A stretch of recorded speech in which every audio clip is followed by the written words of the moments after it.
शृणुयाम देवाः भद्रं पश्येमाक्षभिर्यजत्राः स्थिरैरङ्गैस्तुष्टुवागुंसस्तनूभिः व्यशेम देवहितं यदायुः स्वस्ति न इन्द्रो वृद्धश्रवाः स्वस्ति नः पूषा विश्ववेदाः स्वस्ति नस्तार्क्ष्यो अरिष्टनेमिः स्वस्ति नो बृहस्पतिर्दधातु ॐ शान्ति शान्ति शान्तिः।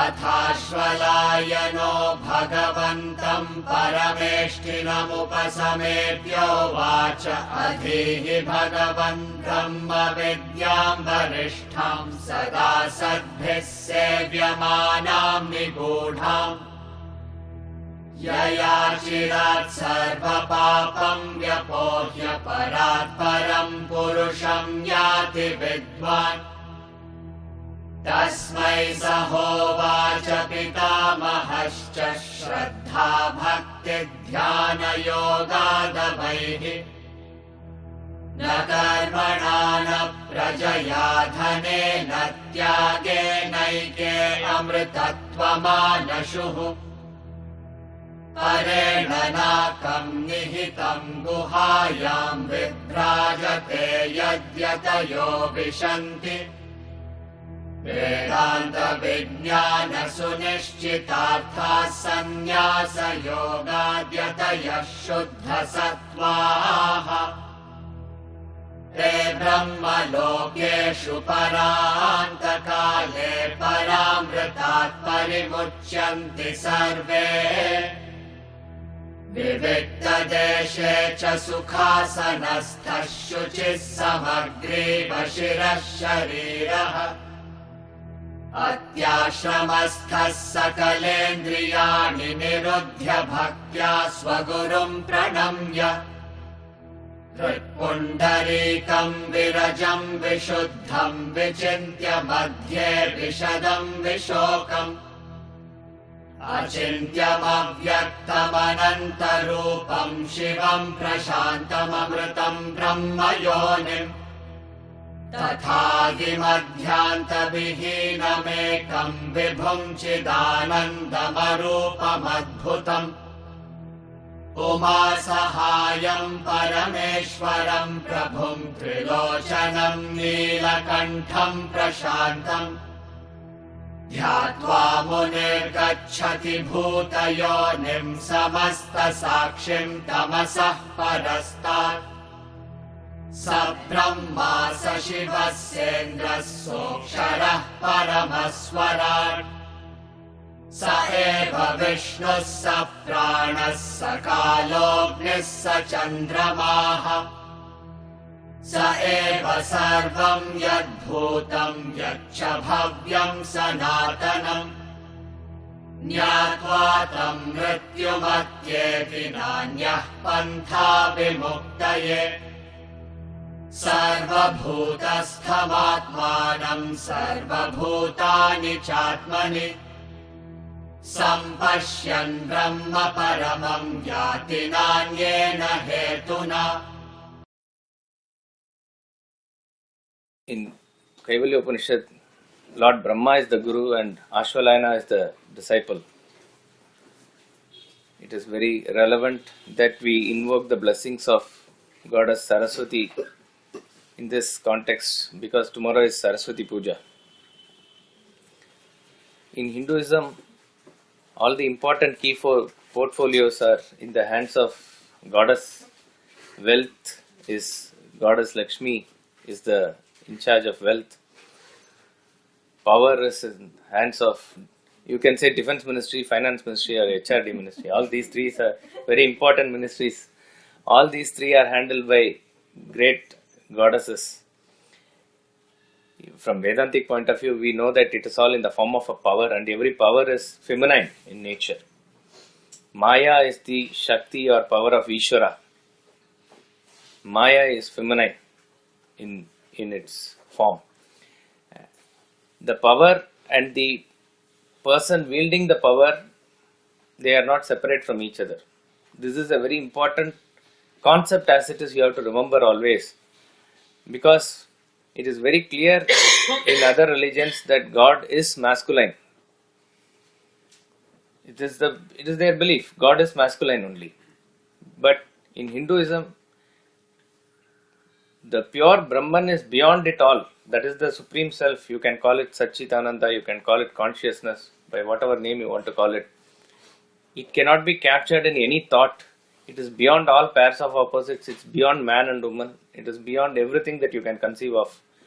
It doesn't fit into any name, any form, any concept. But the same thing can be understood with form also. And that is always in terms of the combination of Purusha and Prakriti, Ishvara and Maya. It is that Vedantic concept which is in the Saguna form for easier worshipping is understood as Shiva and Shakti, Vishnu, Lakshmi, Brahma, Saraswati, etc. They are inseparable. They are absolutely inseparable. And this has to be first deeply ingrained in our system. And it is very interesting that the concept of Brahma, Vishnu, Maheshwara, because in this Upanishad later he is going to talk about Saguna Brahman and meditation in terms of understanding the Supreme Brahman as Lord Shiva. That's how this Upanishad explains. And for always invoking the Lord, we need a sort of a recommendation, a easy way to get through. So we see that the inseparable concepts of creation, destruction and maintenance is integral part of the universe. The word in destruction we use in English, but it is not actually destruction. The word is dissolution, you can say, is closer word. Dissolution. Laya is the word that is used. It is not a something that is destroyed and it is not there. It is just going into unmanifest form. Creation is something coming up from the unmanifest form. So these three concepts are inseparable, and this is what as a tattva runs this universe. Since we cannot probably conceive this, they put three deities in charge of these three departments, as it were. It is one Brahma only. Later, as we chanted this Kaivalya Upanishad, we saw that there is a beautiful mantra which comes Sa Brahma, Sa Shiva, Sa Hari, Sendra, Sa Akshara. What? See, he is everything. He is Brahma, he is Vishnu, he is Maheshwara. Who is he? He is he. A father at home, when he puts on the coat and goes to the office, he is an officer. When he puts on a t-shirt and goes to golf course, he is a golfer. When he puts on a dhoti and goes to temple, he is a bhakta or something. They are not three different personalities. It is the same personality. He is putting three different forms in three different roles that he plays. So like that, it is the same tattva of Supreme Self, which is in the form of Brahma understood as creator, in the form of Vishnu understood as one who sustains or maintains, and in the form of Shiva, one who is the dissolver or destroyer. All these three gods are paired with goddesses, and that is also very logical. So Brahma, being the lord of creation, his consort is Saraswati, because Saraswati is the goddess of knowledge. Without knowledge there is no creation. So this is a tattva that go together. So Brahma and Saraswati cannot be separated. Any form of maintenance in this world is not possible without wealth. So maintenance and wealth go together. Even an ashram which talks about the, let us say, the ill effects of misuse of wealth also needs wealth to run. So wealth is inseparable as far as the maintenance aspect is concerned. Every aspect of this world. There is a great Tirukural says, Purulillar kivvulagam illai. That means Arulillar kavvulagam illai. Avulagam means that world. That world means that is a transcendental word. Arul means grace. If you don't have grace, you don't have that world. Porul means material wealth. Ivulagamale. This world is not there. This world is not there for one who doesn't have wealth. That world is not there for one who doesn't have grace. Very simply put it is. Again, any form of dissolution or destruction needs Shakti or power. So Shiva and Shakti are combined together. Now Saraswati as a concept is worshipped in the Navaratri in South India, but in Bengal she has a very separate worship. But the order is the same. First we worship Durga. Here also, first we worship Durga, then Lakshmi, then Kali, then comes Saraswati. With a little gap it comes. That's about all. But the order is the same. So in the Navaratri, the order is that first you destroy all your negativities. That is the worship of Durga. Then you inculcate positive wealth. Wealth is not just the wealth of money. It is the wealth of qualities. That wealth of qualities is imbibed through worship of Lakshmi. Anything auspicious is Lakshmi. And then once you are prepared like this, you are ready for the knowledge of the self, which is Saraswati. So Saraswati is the goddess of all learning. But Saraswati has to be invoked for the learning of the self-knowledge also. So that is what we are doing here. When we are studying Gita or Upanishads, we are not doing it for an intellectual understanding of what the self is all about. It is a journey towards the truth. We are trying to open up our consciousness towards that ultimate reality, for which grace of Saraswati is important. And like every god or goddess, form of Saraswati is also very beautiful in its symbolism. Saraswati is white in color. She is clothed also in white sari always. White represents the ultimate purity. In this verse that we are doing, there is a term that comes as Shuddha Sattva. Shuddha Sattva itself is purity. Shuddha Sattva is very pure. So the whiteness makes us understand that as you gain the knowledge more and more, and your thoughts become transparent as it were, it is represented by white. White is something which is always associated with purity.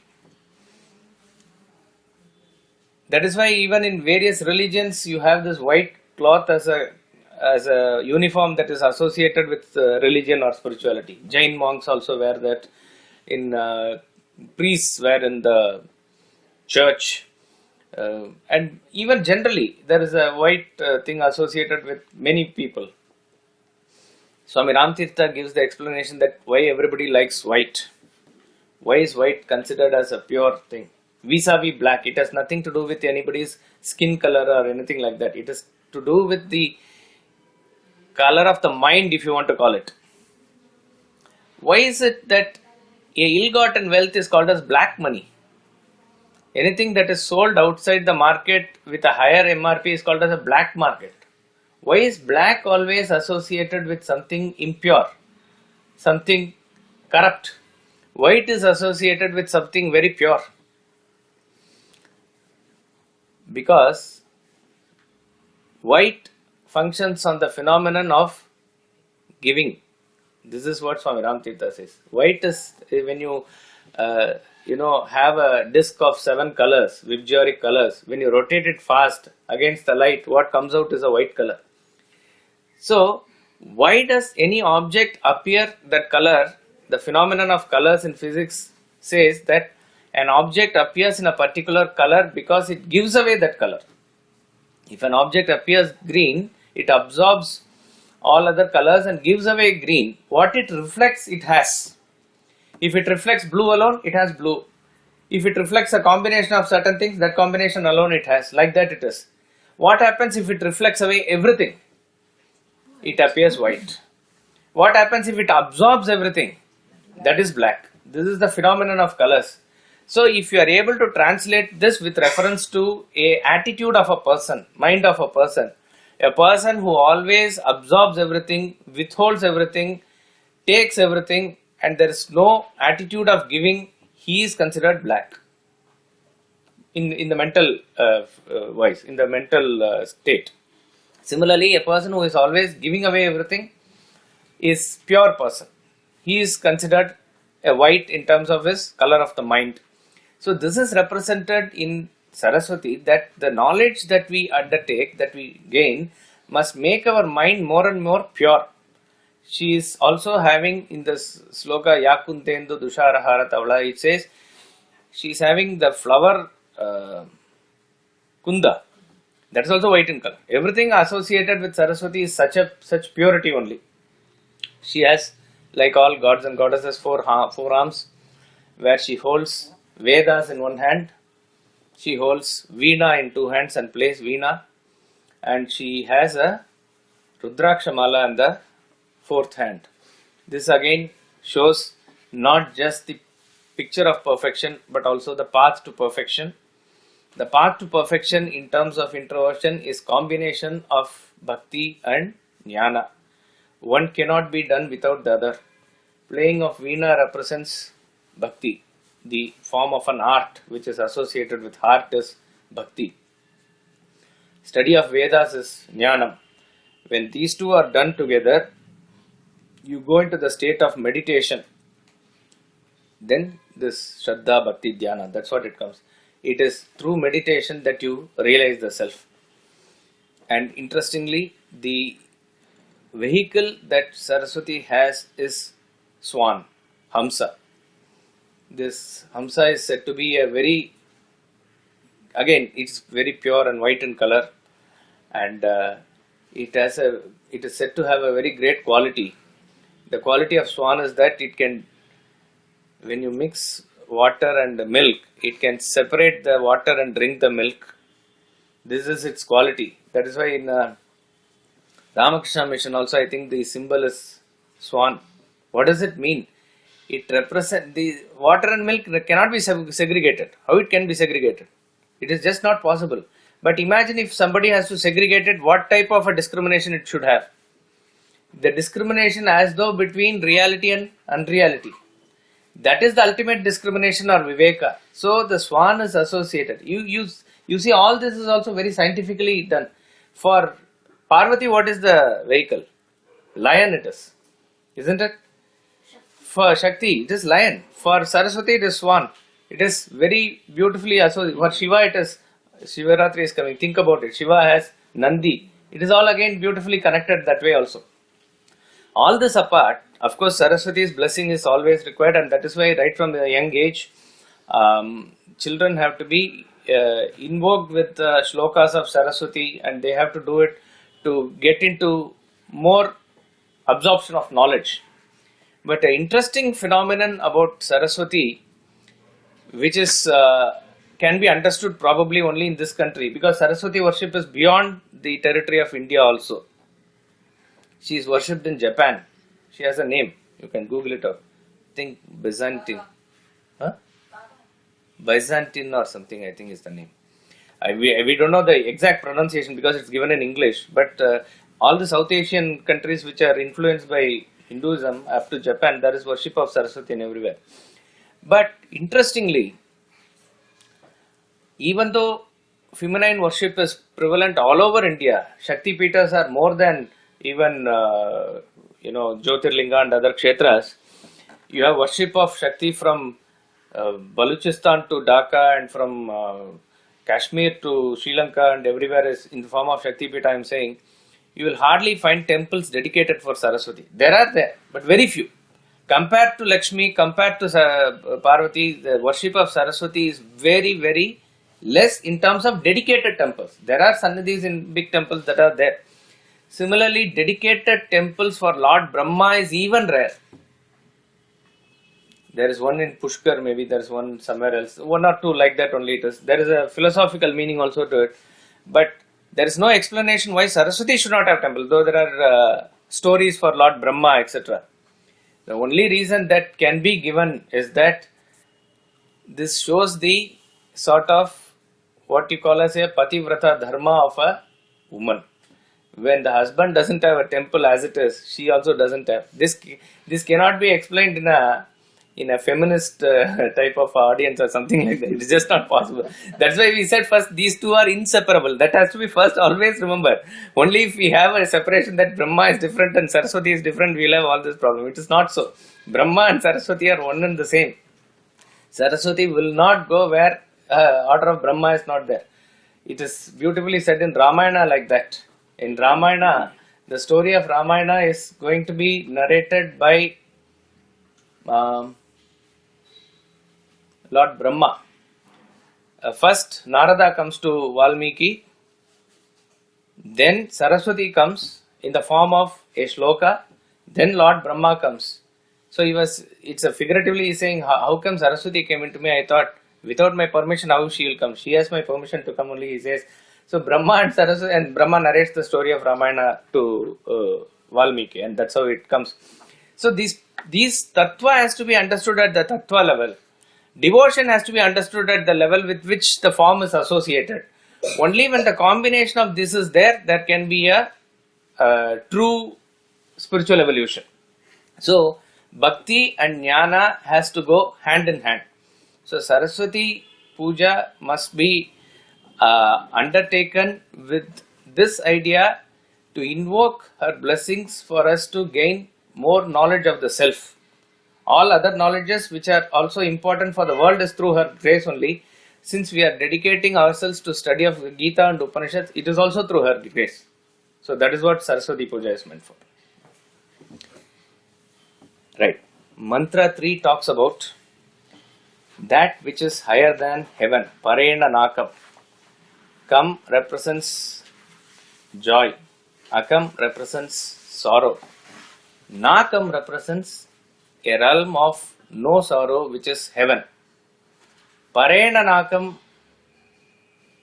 shows that it is something beyond all realms of heaven, which is representing the self. And where is that? It is Nihitam Guhayam. It is there within the cave heart of your own personality. But the cave gives a picture as though it is gloomy. It is not so. It says Vibhrajate, that which is resplendent, that which is shining. Yet Yatayaha Vishanti. Those ascetics who put in effort, who are constantly putting in effort, they enter the state of self-realization. Now how do they enter is what is given in the next line. Vedanta Vijnana Sunishchitataha Sannyasa Yogat Yatayaha Shuddha Sattvaha. The term Sannyasa Yoga is given here. It is referring to the yoga of renunciation. 18th chapter recently that was concluded is Moksha Sannyasa Yoga. It is through renunciation. The yoga practiced by a sannyasi is the direct meaning. But there is also pun on the word Sannyasa Yoga. Yoga generally refers to union. Sannyasa generally refers to renunciation, which is removing. Another thing is joining. So, removing and joining is the combination of Sannyasa Yoga. So, it's a very interesting thought that you cannot remove yourself from the lower rung of any growth unless otherwise you have established in the higher rung of that same growth. In a ladder, you cannot remove the leg from the third step if you have not established in the fourth step. So of these two also think about what comes first. It is the establishment in the first. If you cannot say that I will first remove myself from the third and then jump to fourth. It is not possible. Slowly you have to establish yourself in the fourth and then only the third is automatically removed. It's a cycle then, cycle of growth. Like that, unless a person is established in certain higher values in the path towards the self, he cannot extricate himself from the lower attachments. This is a natural law.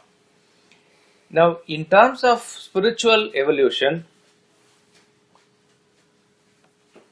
unless otherwise a person gets into Vedantic wisdom, this cycle is not possible. In the worldly example, we say that when a child gets into a bicycle level, it leaves the toys, correct? When a person gets then into a storybook level, he may leave the bicycle. When he gets into a motorbike and friends, he may leave the storybooks. This is a natural phenomenon that we see as the stage in life progresses. But this cannot be taken directly as a spiritual evolution. This is an example to, because just take it to the extreme that a person dies and then he is born again as a human. He may still play with toys. So it is not that he has risen over the toys in terms of knowledge.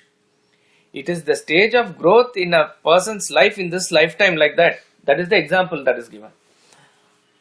If you apply that same example here, when does a person at the mental level grow over his childhood?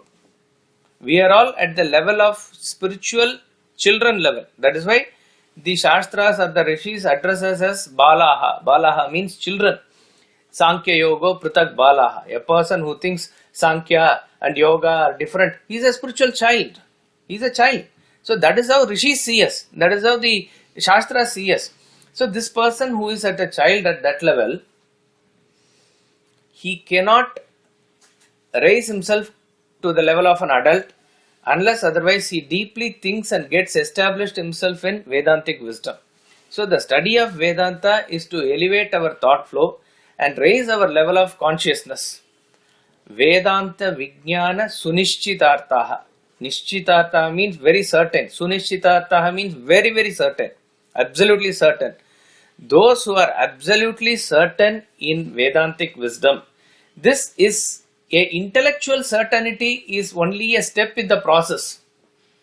Remember this. Intellectually we may be very clear in concepts and you do get established. That is a very important step also.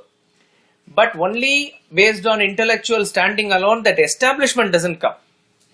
Because if a superior intellect with a superior argument, with a superior point of view, he will be able to easily topple you if he is able to put forward his point of view and you don't have any counter argument for it. See, that is why the establishment is not merely at the intellectual level.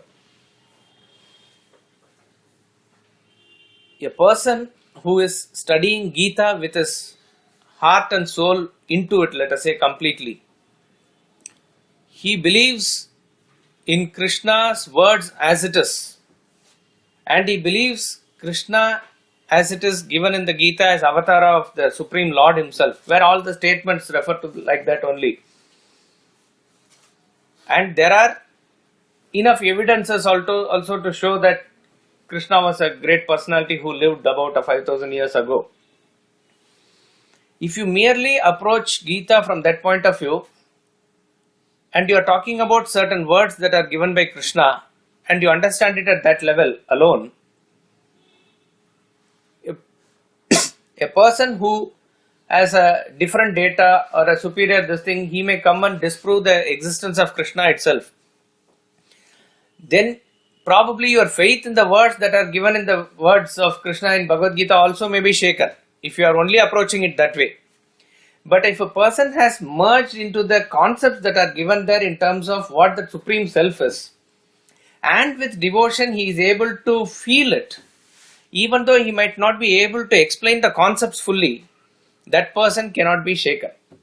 So what is establishment in Vedantic wisdom is heart and soul put together is into it completely. It is not merely understanding at the intellectual level only. So Vedanta Vijnana Sunishchita, in 7th chapter also the terms Jnana and Vijnana is given. Jnana is explained in terms of knowledge and Vijnana is in terms of wisdom. Wisdom when it is internalized. Once it is internalized completely, it becomes part of you. That person stands on a very rock solid ground. He cannot be shaken. So Vedanta Vijnana Sunishchitartaha, only by understanding the concepts, and Vedantic concepts are very scientific. That is why start with that level which is applicable to your intellect now and get a feel for it. Get an understanding for it at how it applies in your day-to-day life. Then you will have more and more Shraddha and faith in the other things. So those who have crossed those limits and who are having no doubt anymore as it is, they are completely established in Vedantic wisdom. Vedanta Vijnana Sunishchitartaha, by the yoga of sannyasa. Sannyasa yoga yatayaha, they are again a very dynamic and hard working people, ascetics who put in a lot of effort. Shuddha Sattvaha, they are of very, very, very pure minds. Absolutely the mind is transparent. This is the translation of Shuddha Sattvaha. But there is a pun on the word Shuddha Sattva, if you want to take it. If you don't go by the extreme grammar of it and just take Shuddha Sattva as it is. We know that the three gunas, Sattva, Rajas and Tamas are there. Sattva is the pure guna. Other two are the gunas of impurity, Rajas and Tamas. But all three gunas have to coexist. And as far as the individual composition is concerned, all of us have all these three gunas. It is only the proportion that varies. Somebody may have sattva more and less of rajas tamas. So he is called as a sattvic person. He is sattvic because he is predominantly sattvic. A person is rajasic if he is predominantly rajasic. Similarly, a person who is predominantly tamasic is called a tamasic person. All of us have these three, and as long as we are individuals, these three have to coexist. The proportion may vary, but it has to be there. When a realization occurs, that state is called as guna atita. Guna atita means it is beyond the gunas. You have transcended the gunas. That time you just not transcend the tamas and rajas, you transcend the sattva also. So, in other words, all these three gunas are binding the individual to the world.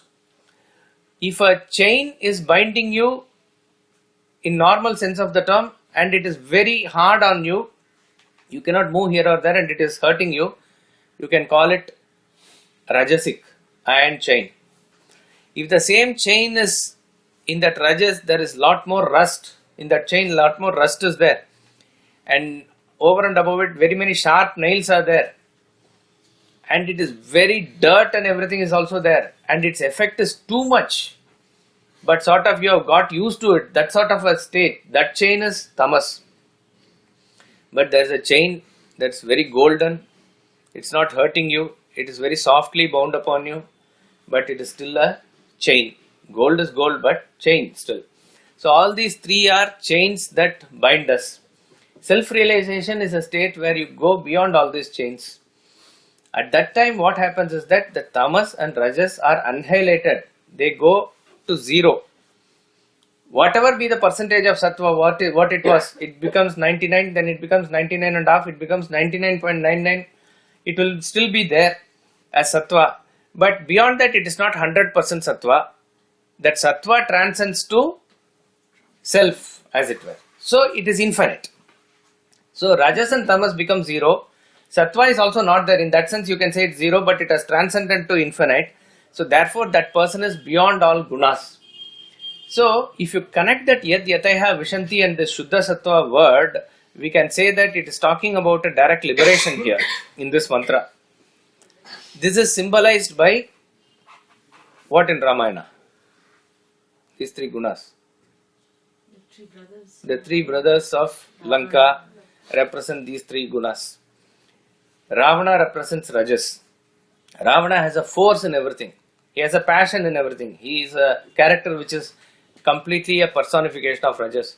Somebody says go and do tapas means immediately goes and go and bring Sita. He will run for that. He is a very passionate person. Full of desires, full of anger. That type of a Rajasic quality is seen in Ravana. Kumbhakarna is a personification of tamas.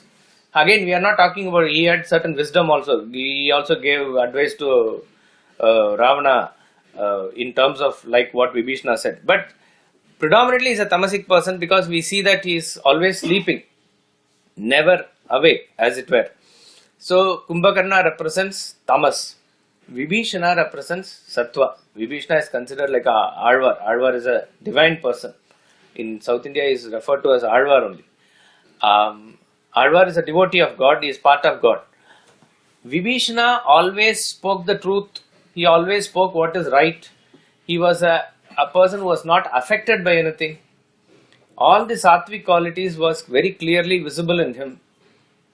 So at the time of destruction of Lanka under Ravana's regime, as it were, what happened was Ravana and Kumbhakarna were annihilated.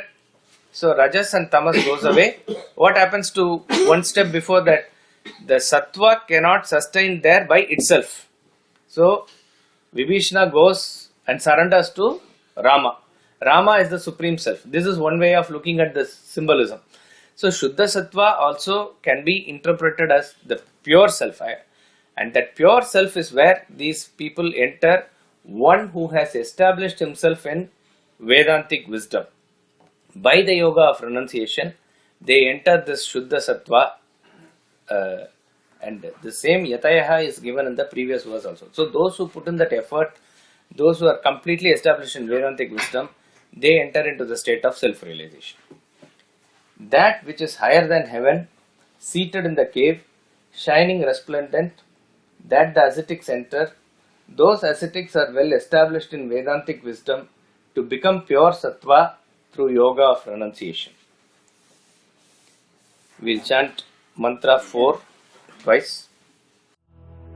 ते ब्रह्मलोकेषु परान्तकाले परामृतात् परिमुच्यन्ति सर्वे ते ब्रह्मलोकेषु परान्तकाले परामृतात् परिमुच्यन्ति सर्वे. All those in Brahmaloka, realm of Brahma, by the end of time, become totally liberated through supreme immortality. As I said in the previous class, in some editions or some way of reading Kaivalya Upanishad, this mantra along with the last line of the previous mantra is taken together, and as I said, it is a similar mantra coming up in Mundaka. Anybody found the difference, Kalpana?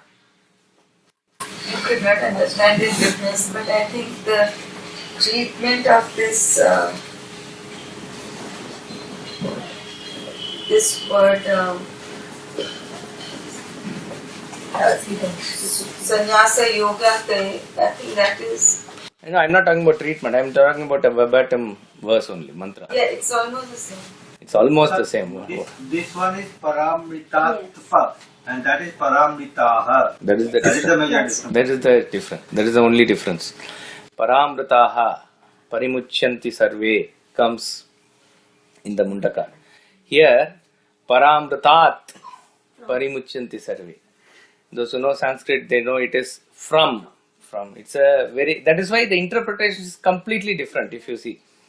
And Swamiji has followed the traditional interpretation only in Mundaka Upanishad, because as I said, the Dasha Upanishad has the Mundaka Upanishad, was one of the key Upanishads. This is not to belittle Kaivalya, it is that great masters like Shankaracharya and others, they have chosen the 10 Upanishads, of which Mundaka forms a part. Here the word is Paramritat Parimuchyanti Sarve. I also consulted a couple of other editions to see whether it is a mistake or whether it is like this. I saw it is like this. In Chinmaya Mission book I saw, in some other book also I saw. It is Paramritat Parimuchyanti Sarve here. And there, Vedanta Vijnana Sunishchitartaha, plural. Sannyasa Yoga Dhyataya Shuddha Sattvaha, plural. Te Brahma Lokeshu Parantakale, Paramritaha, plural. Parimuchyanti Sarve. Like that it comes. I mean, you can say it's just a play of words and you can just overlook that also, but it has a significance if you see it deeply. Paramritat means from, Vanat. Vanat means from the forest. Ashramat, ashramam means from one ashrama you go to other ashrama. That is from Grihastha ashrama you go to Vanaprastha ashrama. Vanaprastha ashrama to Sannyasa ashrama. So ashramat, ashramam, gachet says a commandment. That means you have to go from one ashrama. When this, in Sanskrit grammar, when this it comes, that is the fourth declension. Okay. So like that he says Paramritat. Paramrita means, Amrita means immortality. Paramrita means supreme immortality. Paramritat means from supreme immortality you have to go somewhere. It is impossible to understand. It is here, therefore, the interpretation is with reference to a important concept in Vedanta. This concept, you gulp it as a concept only now. Think about it deeply. Read through the commentary of 8th chapter of Bhagavad Gita, which talks about these 3 paths, etc. that is going to come. but it is purely a very intellectual concept that has to be understood. As far as we are concerned, what is the connection in our sadhana, we will say at the end, but understand these three as a concept. First of all, here two words are given, Brahmalokeshu. So he is talking about Brahmaloka and he is talking about Parantakala. Parantakala means end of time. Kala means time. Antakala means, Anta means end. End of time. Parantakala means, very end of time. It is the very end of time. In Hinduism, our ancestors and rishis have dealt with the concept of space and time in a very grand manner. It is very phenomenal and it's very inspiring actually. This is obviously, honestly, not to belittle any others, but this type of, even if you say it is an imagination, this just doesn't fit in any other scripture or any other school of thought or any other religion.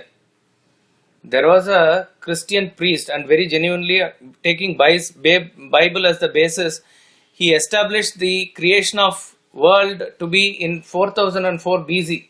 He even gave a date, February 4th or something like that. Imagine that they have understood that the world has to be created only 6,000 years back.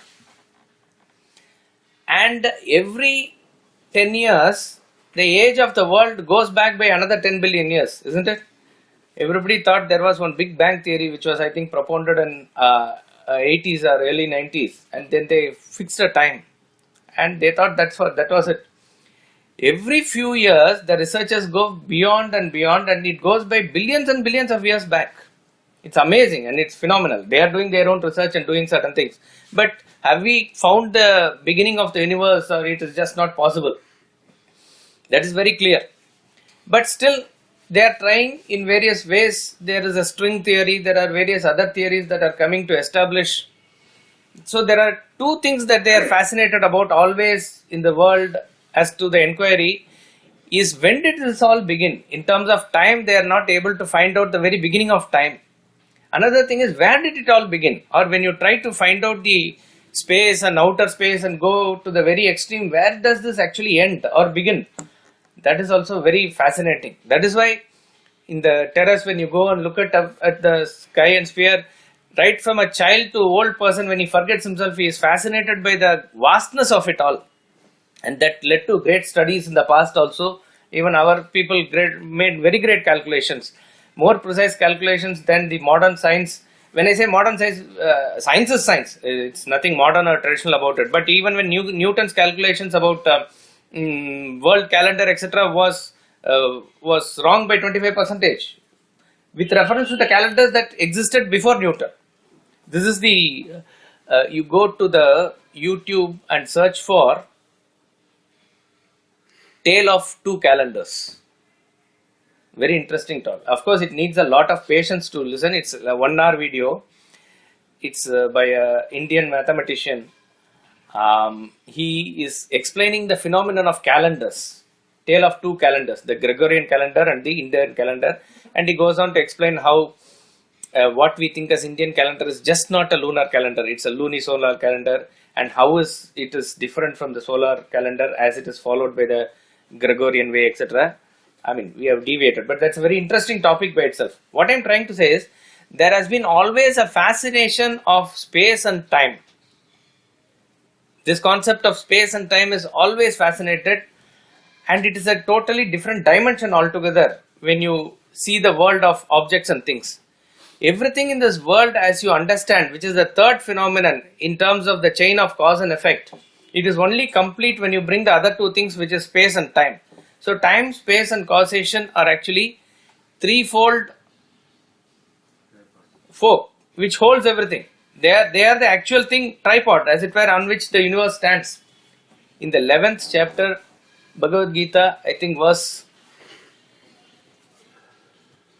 32, Swamiji's commentary, you go read, he makes one statement. He says that this universe is created by causation. It is existing in space and it is destroyed by time. Same concept of Brahma, Vishnu, Maheshwara.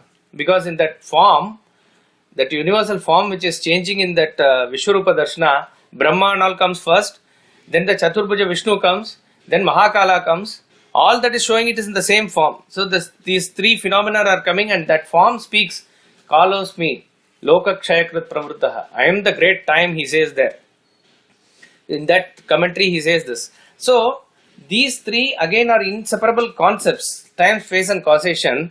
But what we see is phenomenal world, and we take this world of objects as real in themselves and try to explain it in terms of cause and effect relationship.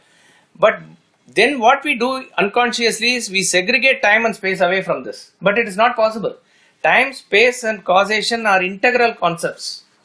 They are integral concepts to the causation. All these three are very integral concepts. That is why the space and causation are also indicated. You can read the symbolism in that way. Mahavishnu has conch or the Shankhu in one hand and chakra in the other hand. That Shankh, which is conch, which produces sound, is associated with space. That chakra, which is revolving, is associated with time. It is a Kala chakra. It revolves always. It's a sword disc.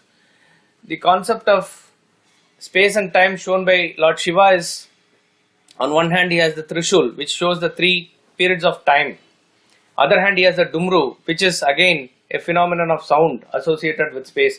So this space and time concept is again shown, as it were, in the control of the Supreme only. But as far as we are concerned, we are under the control of time, space, causation phenomenon totally. This time, space and causation phenomenon, this space and time phenomenon is left to our imagination. As much as you can imagine, it is there and it is beyond there. So one theory that we have is that which is imagined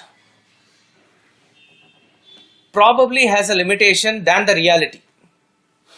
See, we are given a calculation of time in Hinduism and Puranas, and even that comes from the Vedas and other things only. We have a calculation that is given with reference to distances, space, etc. in Puranas and in our Hindu scriptures. Both these actually blow our mind away. You imagine the ultimate of space, you imagine the ultimate of time, it is just not imaginable. See, in terms of time, what it is given? What is given is that you have the Kali Yuga now going on. Kali Yuga is hardly 5,000 years old. We are talking about the end of Kali Yuga and all know what corruption, and Kali has gone overboard. Kali has not gone overboard. Kali has just started only. Kali has just started because Kali Yuga is said to last for 4,32,000 years. Where is 4,32,000? Where is 5,000? Long way to go. We are living in a glorious period now actually. We are in a phenomenal period. This is Kali Yuga's beginning. 4,32,000 years is just Kali Yuga. Twice that Kali Yuga is called as Treta Yuga. Dwapara Yuga. Dwapara Yuga is 8,64,000 years. Dwapara Yuga is sometime where Mahabharata is said to have happened. At the end of Dwapara Yuga is where Kali comes. All the calculations are given in certain Puranas. What is the 3012 BC, etc. That again you can find out.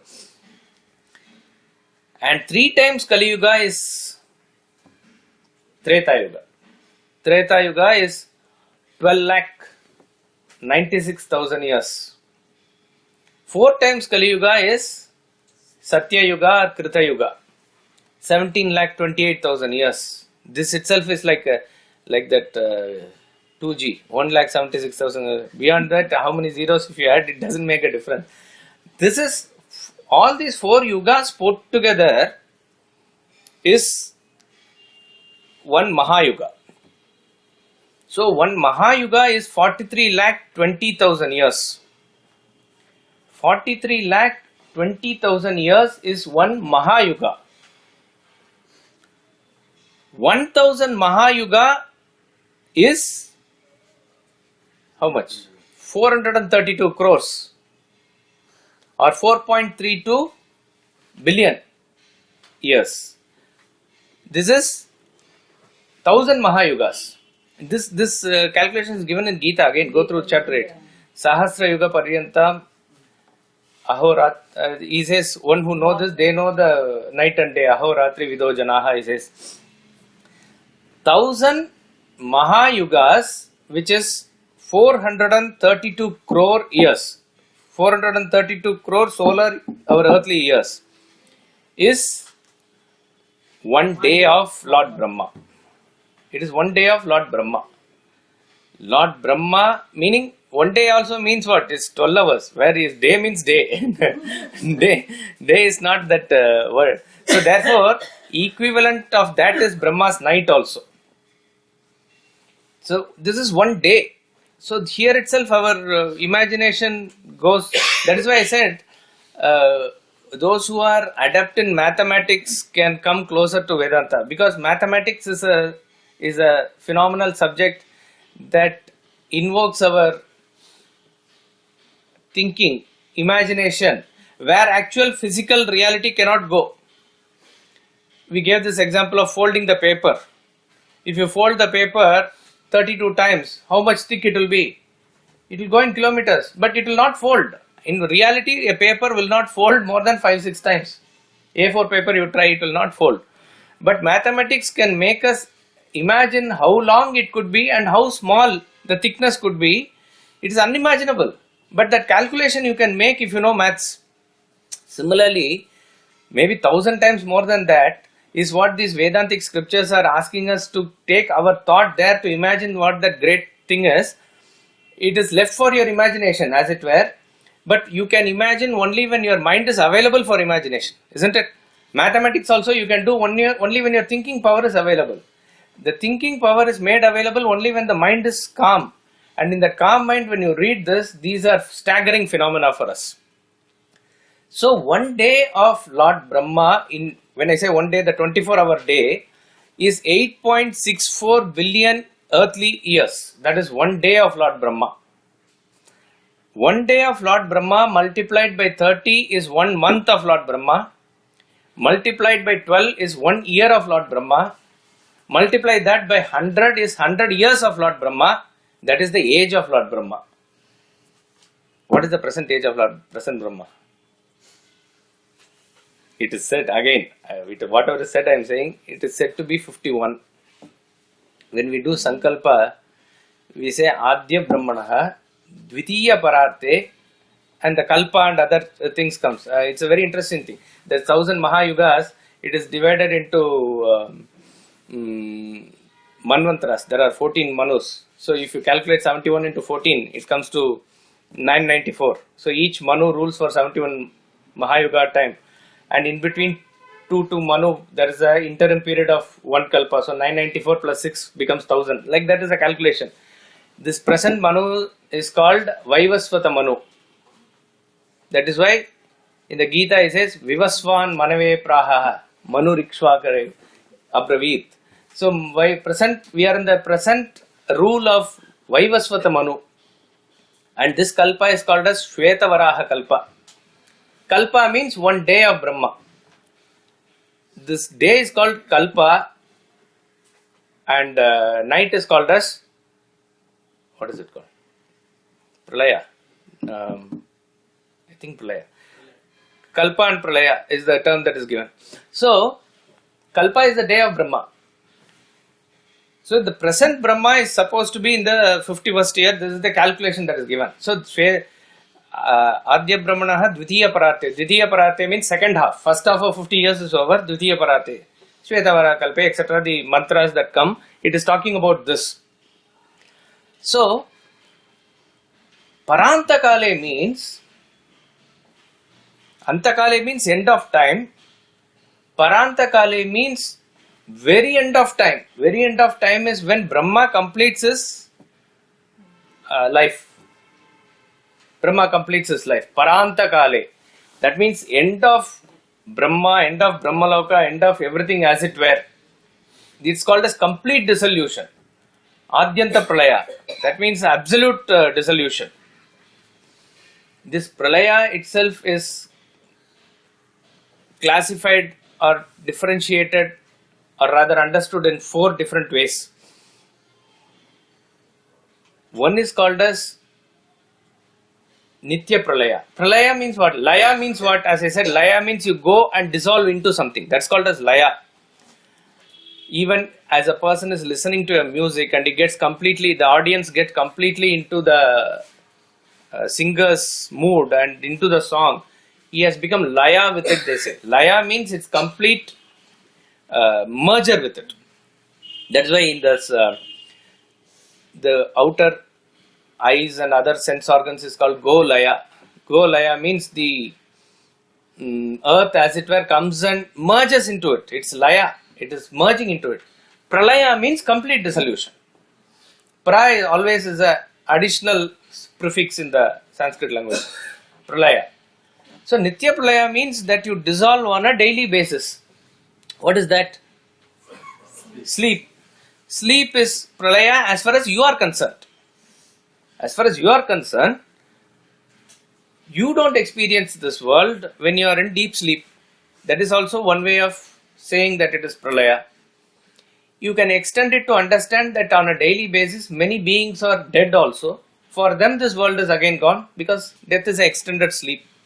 If you want to extend it from individual point of view, this is Nitya Pralaya. Nitya Pralaya is where on a daily basis the dissolution happens. Then there is something called as Naimittika Pralaya. Naimittika Pralaya means on the basis of certain nimitta. Nimitta means based on certain incident or a cause. That cause is Brahma's sleep. That is at the end of his one day. At the end of his one day, some Pralaya happens, and what goes into dissolution is these 3 lokas. What are these 3 lokas? Bhuhu, Bhuvaha and Suvaha. There are said to be 7 lokas, because that's why I said this time and space are interrelated concept. When you come to that space, we are again, our mind blows when they say as to what this lokas and what their distances and calculations are. There are said to be 7 lokas. 7 lokas above, 7 lokas below, 14 lokas. Again, 14 lokas are given.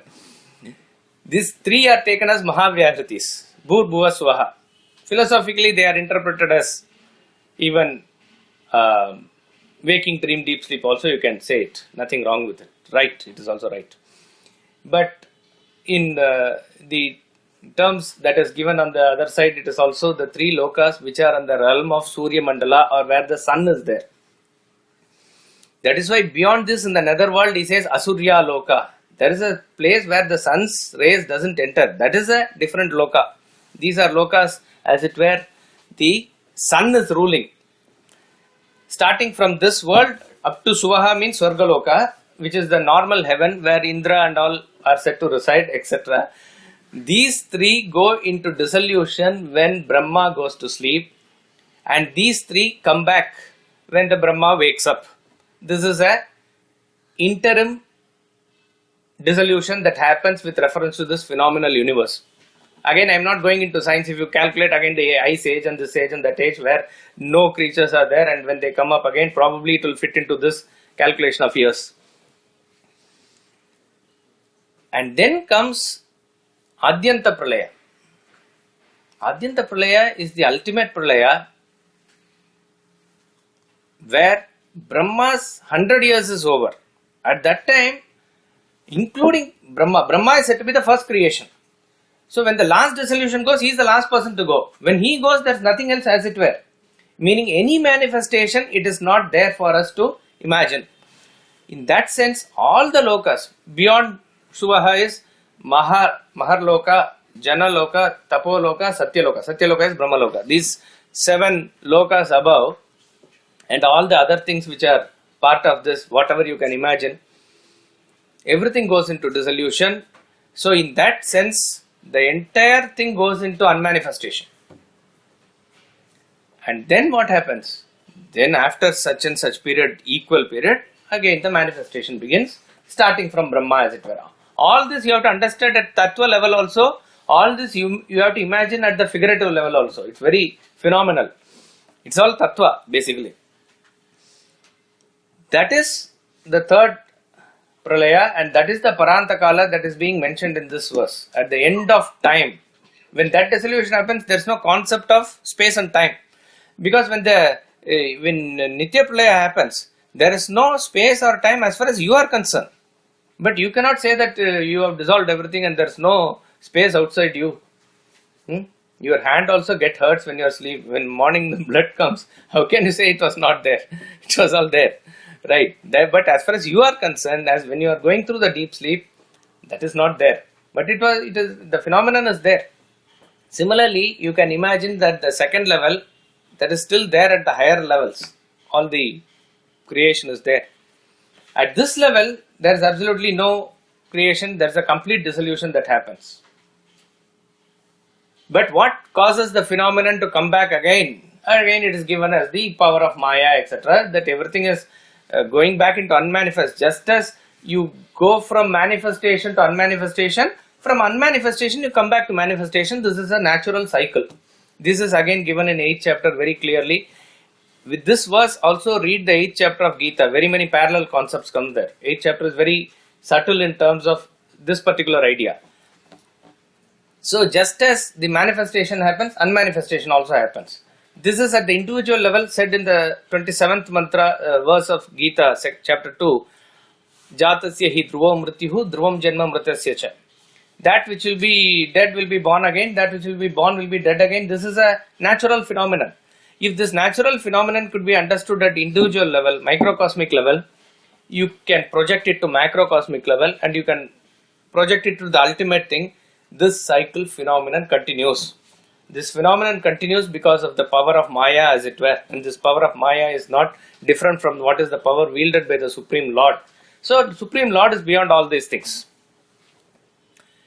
There is another pralaya apart from these three, I forgot its name, that is called as whatever it is. This is the real pralaya. That is the state of self-realization where Maya is also conquered. Maya is conquered. There is no further manifestation or anything at all. That is called as ultimate. Whatever. There is no words to describe it. In terms of phenomenon, it is given like this. So therefore, what is the concept that is given here is Te Brahmalokeshu. So there are three paths that are distinctly given in the Shastras.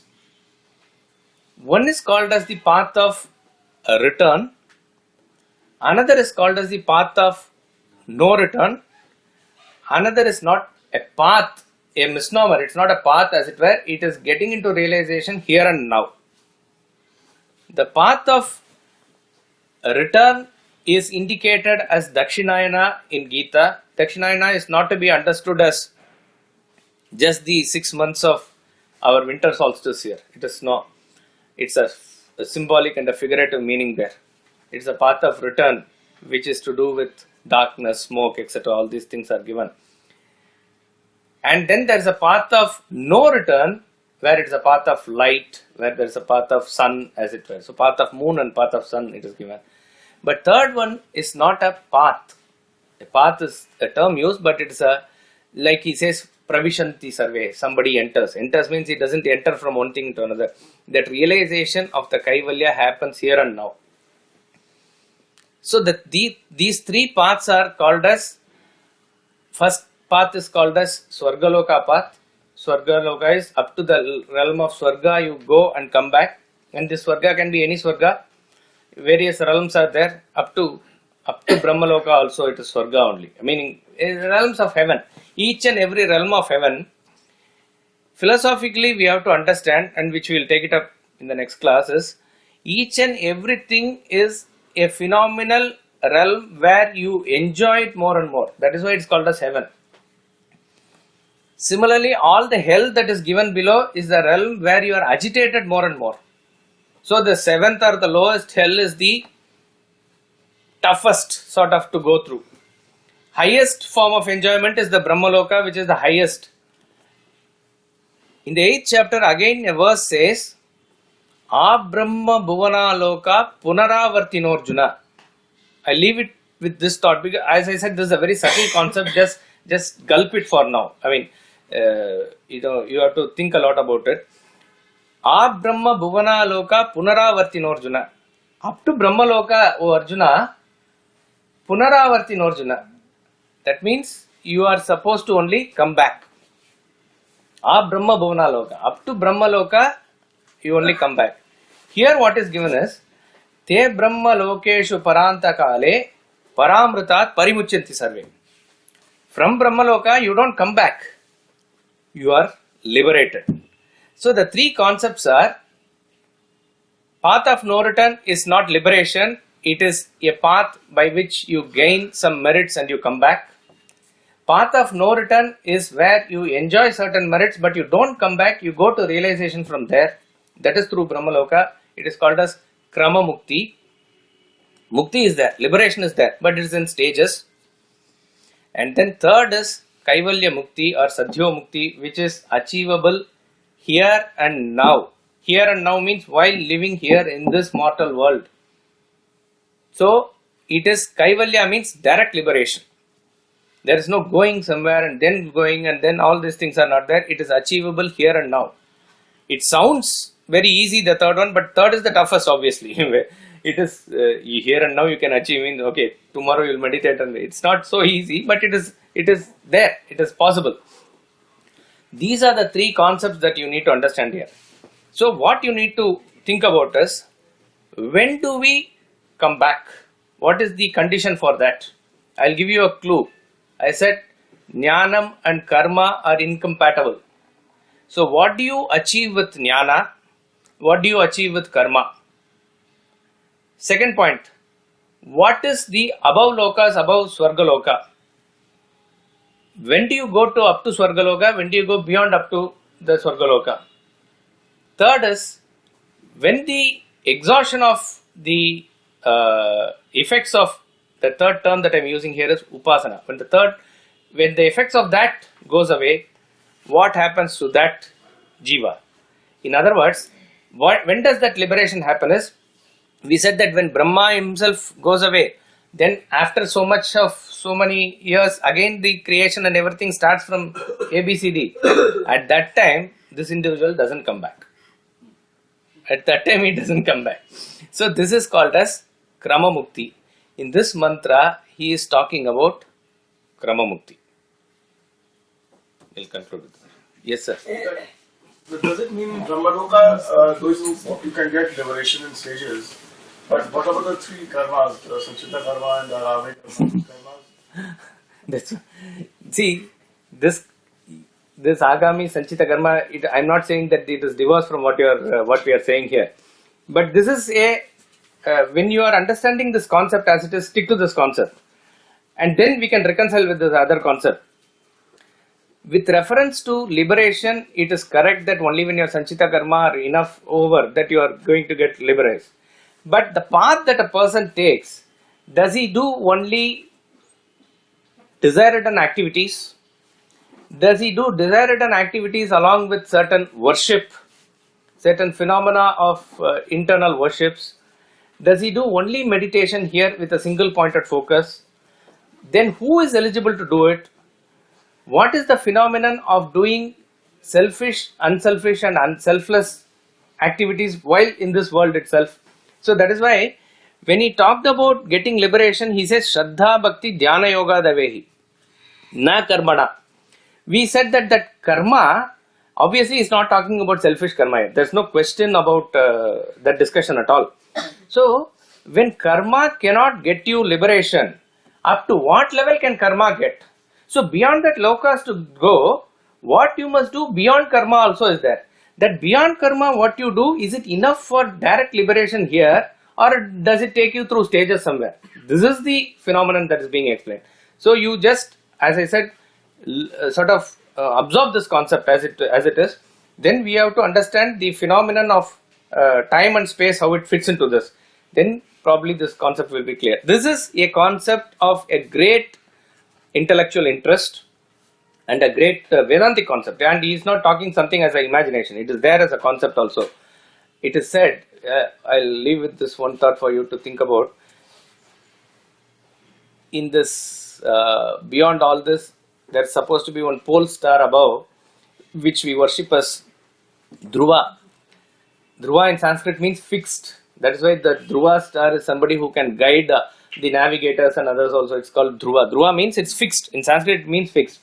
But in Puranic story wise, Dhruva is the mandala where Dhruva goes and sits. As you know, Dhruva worshipped Lord Vishnu. Vishnu appeared, and these are all the stories. At the end of it all, he did not ask for immediate liberation. And he is regretting after that why he did not ask. So Dhruva goes through actually this Krama Mukti is the story. That story, and therefore the Dhruva is not that he is sitting there, obviously he is in great enjoyment. How is that great enjoyment is? Around the Dhruva star is the Saptarishi Mandal. So it is always that he is in the company of the Saptarishis. Because when we talk about Swargaloka and enjoyment, maximum we have always thought about is there is a earthly enjoyment and you multiply it 10 times, 100 times, 1000 times. All that we can maximum conceive is enjoyment with reference to sensual enjoyment only. All the enjoyment that we get, you can say that a beautiful picture you saw or a emotional relationship with a great person you had, 10 times that, 100 times that, 1000 times that, you can leave it to imagination. But when in enjoyment, we don't think in terms of or argue in terms of the enjoyment of a satsang, enjoyment of study of scriptures, enjoyment of a person when he is immersed in bhakti in a temple, enjoyment of various other things like this. Imagine that type of enjoyment here and multiply that by 10 times, 100 times. It is unimaginable. It is unimaginable actually. A person who is going in through Brahmaloka and Swargaloka, they are having two different kinds of enjoyment as it were. So therefore, when Dhruva is sitting there, he is always in a permanent state of bliss only. He is in a permanent state of bliss only. And that bliss cannot be compared with any bliss that we can think of. So that type of a bliss multiplied by whatever 1000 times, 10,000 times, etc. is this concept of Krama Mukti. So that Dhruva will be always there witnessing everything here. Even as the Naimittika Pralaya happens and everything in the world goes and comes, those in the higher lokas are able to witness this is the phenomenon that is given. But what is it philosophically? We'll see in the next class. And just one announcement before we conclude. Yes, sir. So here, if we consider that Sankhya type of philosophy with the Panchikarana aspect, that there is a Prakriti and there is a Purusha. And in the beginning that Prakriti got all these the Sattva, Rajas and Tamas in equilibrium. Then a disturbing force comes, it disturbs all these things and then the entire creation and everything starts. Now the question is, where is this Shuddha Sattva there at that time? Shuddha Sattva is referring to Brahman only, nothing else. So, if you consider Prakriti as an inherent Tattva within the Brahman, see that is why this in this Panchikarana example or in the Panchikarana concept, the combination happens and only then the elements become impure. Elements in their pure form, it is there as it is. That elements in their pure form have no what you call as a staining quality. See, in the phenomenon of Lord Vishnu reclining in the Adishesh Naga is when the 5 hoods of Adishesha are turned towards him. That means in the total dissolution state, the Prakriti Tattva is absorbed into the Supreme Brahman as it were. So the 5 elements which is representing that, it is in a completely withdrawn state.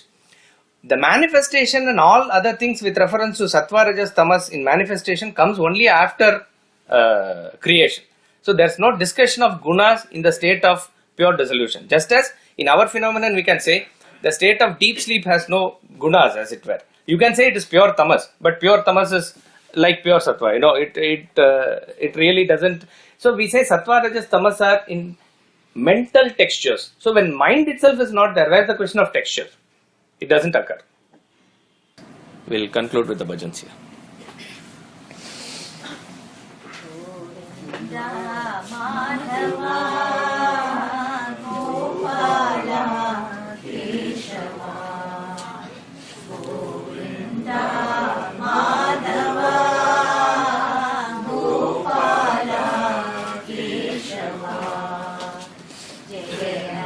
Nanda Mukunda Mukunda Nand Govinda Radhe Gopala जय नन्द मुकुन्दा नन्द गोविन्दा राधे गोपाला गोविन्दा माधवा गोपाला केशवा गोविन्दा माधवा गोपाला केशवा गिरिधारी गिरिधारी जय राधे गोपाला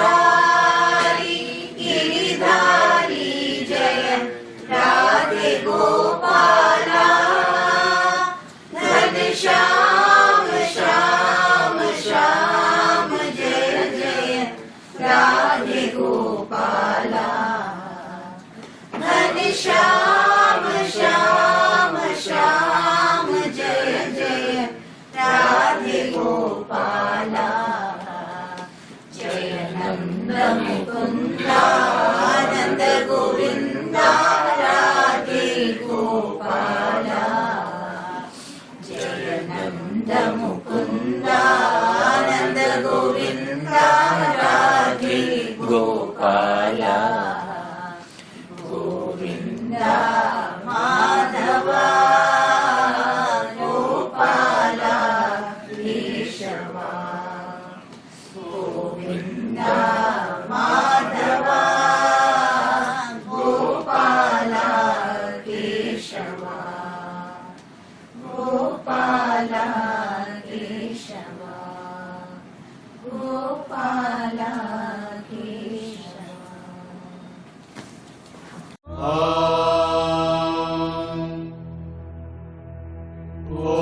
पूर्णमदः पूर्णमिदं पूर्णात् पूर्णमुदच्यते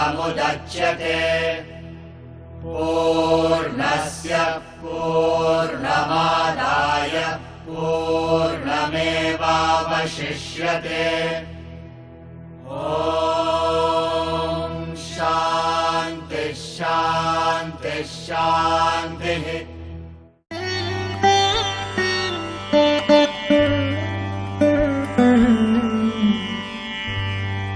Thank you.